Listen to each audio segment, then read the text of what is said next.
Hi folks, welcome to this video which allows us to practice one of the consolidation questions whereby we can prepare a consolidated statement of changes in equity.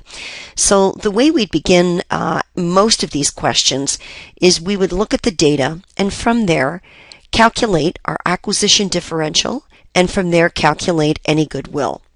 In this particular question, they tell us that the entire acquisition differential is allocated to patents. Therefore, we won't have anything unallocated of that acquisition differential, so therefore goodwill will be zero. Now in this question, we know that the cost of 90% of the investment at the date that the parent and sub became related was $90,000. So the implied value would be of 100% would be $100,000. Now we make sure to calculate the implied value of 100% of the investment because the parent company, even though it only owns 90%, actually controls 100% of the company. So therefore we always start out with the implied value of the investment and work from there. We'll compare that implied value to the carrying amounts of the net assets of the sub. And we could get this in this question based on knowing the sub's net assets being common shares and retained earnings at the date the two parties became related. In some questions, you know, they will give you the assets and liabilities of the subsidiary company, and we can just deduct those liabilities from assets to calculate net assets. However, it is easier to start with the common shares and retained earnings of the sub. Using assets less liabilities here wasn't an option for us given our question. So we will use common shares and retained earnings, add them together to get a value of net assets at the date the two became related of $80,000. Therefore, the acquisition differential is $100,000, which is the implied value of the investment, less the carrying amount of the net assets of the sub at the date the two became related, to get an acquisition differential of $20,000. Now, as we said earlier, the acquisition differential in the question was totally allocated to patents. How do we know? Question told us. So therefore, we know that the patents that we acquired in this, or acquired control over in this business combination, had a remaining useful life of 5 years at the date we became related. So therefore, we are doing the statements at the end of year 5. You can tell from the date we became related to the end of year 5, which is the time we're doing the statements for year 5. Those patents would have been, their economic life would have been fully used up based on the data and our question. So all I did here was allocate of the $20,000, $16,000 would go from years 1 to 4 inclusive, and the 5th year would be allocated to year 5. So therefore, we would have nothing unallocated of the acquisition differential by the time we get to the end of year 5. So now, the second thing we'll do in this question is we want to calculate our intercompany profits. So you know in this question we have several things going on. In the question we were told that we had profits sitting in opening inventory as well as ending inventory. The opening inventory profits came about as a result of the fact that in the previous year, year 4, there were some intercompany transactions whereby there was inventory left in the subs ending inventory because the parent sold it to them in year 4, and there was also ending inventory that the parent had because the sub sold it to them in year 4. So therefore, what we need to do here is we need to do our intercompany profit analysis, which shows with respect to any opening inventory at the beginning of year 5 as a result of a year 4 intercompany sale, how much of that profit that was booked, in this case when the sub was selling, how much profit they would have booked that would have been unrealized in year 4, but because because that inventory would have been sold outside to third parties being those outside of the consolidated entity in year 5, how much of that profit are we going to book as consolidated profit that can be recognized in the current year, which is year 5? So we need to include that in our intercompany profit analysis. So I'm just going to start here by looking at the opening inventory profits that is going to get shifted into year 5.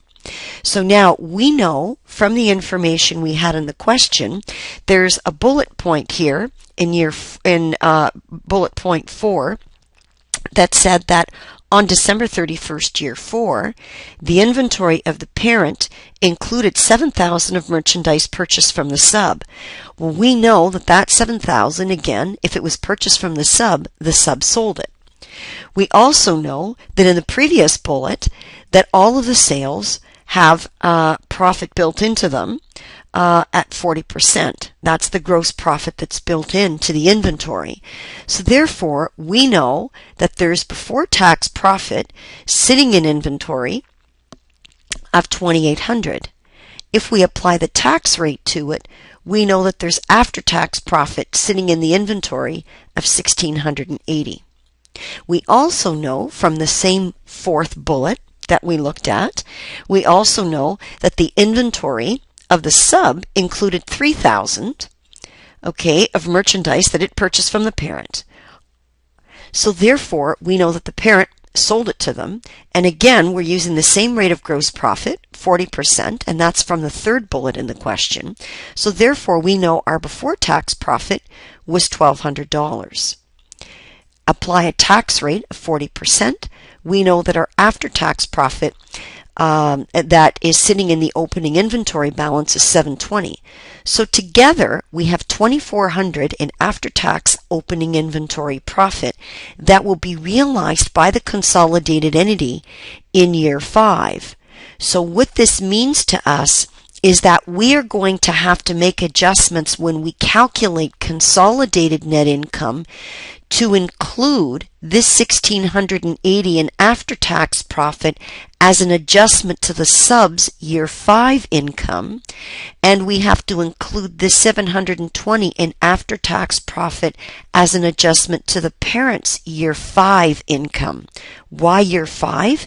Because we are calculating consolidated net income for year 5, and it is in year 5 when the inventory that the parent still has, that it bought from the sub in the previous year, and the inventory that the sub still has at the end of year 4 that will be sold outside in year 5, that's when these profits can be recognized. These after-tax profits can be recognized by the consolidated entity when they are sold outside in year 5 to third parties, those parties being those outside of the consolidated entity.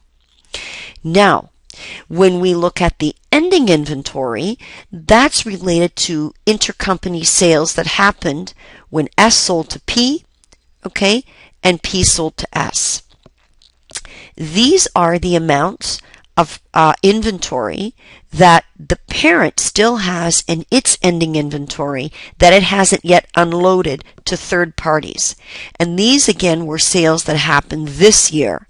So we definitely have to adjust year 5 income downward to reflect the fact that at a 40% rate of gross profit, there's before tax profit that was booked by the sub that cannot be recognized in year 5. After tax, it's booking in its net income, that being the sub is booking $4,800 in its year 5 net income, and that cannot be recognized for consolidation purposes in year 5 until that inventory is unloaded to third parties in the subsequent year, which would be year 6. But we're only doing consolidated statements for year 5. So we are going to remove that profit that the subsidiary company has booked, not literally, just figuratively now for consolidation purposes, and it will be booked in a subsequent year when it's sold outside to a third party. Similarly, we do the same thing when the parent is selling. The parent sold to the sub, but the sub has not yet unloaded $5,000 worth of the inventory that it bought from the parent. So therefore, it's packing gross profit at 40%. It's packing a profit of $2,000. That $2,000 in before tax profit translates into $1,200 after tax. The parent then, from their income, we have to back out $1,200 in consolidated in net income that it's booking in the current year, year 5, because that can't be recognized by the consolidated entity until the sub sells it outside. So therefore, what we have is we have $4,800 plus $1,200, which is $6,000, which is going to be removed from the after-tax net income for year 5, and $2,400, which is going to be added in to after-tax net income consolidated in year 5. So I always refer to this after-tax adjustment here for the opening inventory as being a profit shift. We're shifting the profit into the current year's calculation of consolidated net income because that's when it can be realized by the consolidated entity. But this profit has to be removed. This $4,800 and $1,200 giving us $6,000 has to be removed in year 5 because it can't legitimately be recognized by the consolidated entity until year 6. Now, with the sale of the land, it's included in this intercompany profit schedule. But one thing we have to realize is that this intercompany land sale was sold by the sub to the parent in year 3, which is not the current year that we're in. We're in year 5. But the fact of the matter is that the question told us that the parent has not yet sold that land outside. So we're not going to adjust any separate entity's net income for consolidation purposes in the current year. But we do need to know the amount by which we will adjust the retained earnings of the sub for consolidation purposes in the current year. Why? Because the sub has booked an after-tax profit on this intercompany land sale of $6,000, but the consolidated entity cannot recognize that profit until the parent sells that land outside. And as at the end of year 5, according to your question, that has not yet happened yet. So we're going to hold back this adjustment. It's not going to adjust any current year's net income, but it will adjust retained earnings. So stay tuned for that adjustment. So now what we're going to do is we're going to do our calculation of consolidated net income for year 5. So now, in order to do this, we're going to start with the net income of the parent company. Now, the one thing I want to make clear before we start looking at our calculation of consolidated net income, I just want to reiterate why we're doing it.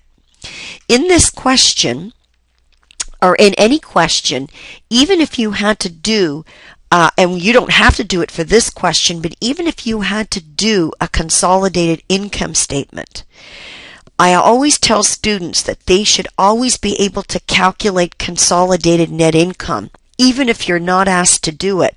Why? Because it serves as a check digit for you. So if you had to do a calculation of prepare a consolidated income statement, you would have a check digit against which you can calculate your consolidated net income when you actually do a consolidated income statement if you had to do one. In this question, you didn't have to. So I always tell students to get used to calculating or doing a calculation of consolidated net income, because it is important to be able to do that so that you could use it as a check digit when you're calculating or preparing a consolidated income statement. We're going to use the calculation of consolidated net income here so that we can add it to the opening balance of consolidated retained earnings to help us calculate the ending balance of consolidated retained earnings on the statement of changes, or on the consolidated statement of changes in equity. So let's begin. we'll start with the separate entity net income of the parent and adjust it. We know from our question that the sub declared and paid dividends of $10,000, and because the parent controls with 90% ownership, we know that in that $60,000 there's a $9,000 dividend. All right. Now, we also know that there's profit in ending inventory of $1,200, which is included in that $60,000. How do we know? We know from our intercompany profit analysis that the parent booked that $1,200.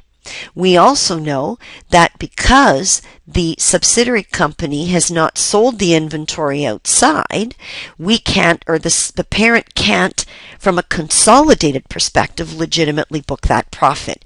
The separate entity it can, but for consolidated purposes it can't be realized. So we're gonna take it out along with the dividends to get adjusted profit at this point of $49,800. However, we can't forget that we do have profit that we're shifting into year 5 from the year 4 sale. So we'll go back to where we did that analysis. We said that in year 4, the parent sold some inventory to the sub, and at the end of year 4, they hadn't yet unloaded $3,000 of it, which was packing 40% profit. So this was income that we couldn't recognize in the year 4 consolidated statements. But now, because that inventory, presumably, inventory is a current asset, nobody's told us it isn't, so presumably, because it is, now in year 5, we presume that the sub would have sold it outside, all right, to a third party. So therefore, that $720 can legitimately be booked by the consolidated entity. So because P was the original seller, we're going to add it into its net income, not literally, just figuratively, so we can do the consolidated net income calculation and get adjusted income of the sub of $50,520. Now let's do the same thing on the sub side and take its separate entity income, which the question tells us is $48,000. Now we have to make different adjustments here. Not only do we have that $4,800 in after-tax profit that it booked, okay, if we go back here, we can see it right here in the ending inventory with the sub selling. The parent hadn't yet unloaded $20,000 of inventory, which was packing 40% profit. So after tax, the sub is booked profit of $4,800 that the consolidated entity can't recognize. So we're going to back that out, right? So we do. Don't forget, there's also patent amortization here this year as well. So that amortization is charged against the sub's income. So the amounts that we're going to deduct out of income are $4,800 and $4,000. We're going to deduct that from $48,000 to get adjusted income of the sub at this point of $39,200. However, don't forget, we also have to add in the profit in the opening inventory. That profit now can be realized in year 5 because that profit that was sold intercompany in year 4 is now sold outside to a third party in year 5. So we're going to shift that profit into our calculation of consolidated net income, and that $1,680 as can be evidenced over here in your intercompany profit analysis. So therefore what we have is we now have adjusted income of the sub of $40,880. So now when we do the attribution, it makes it much easier to do. We know that NCI is going to get its share of the adjusted income of the sub, which is 10%, $4,088, and the shareholders of P would get the balance. And how could we calculate that? $50,250 times their 90% share of the sub's adjusted income, which we said was $40,880. And that's going to give us $87,312. Oops, this should have been $520. Sorry about that, guys. Okay, and that's going to be $87,312. So we can see these two figures add up to our total consolidated net income of $91,400. So now, that's as far as I'm going to go for this first part of the video and calculating consolidated net income.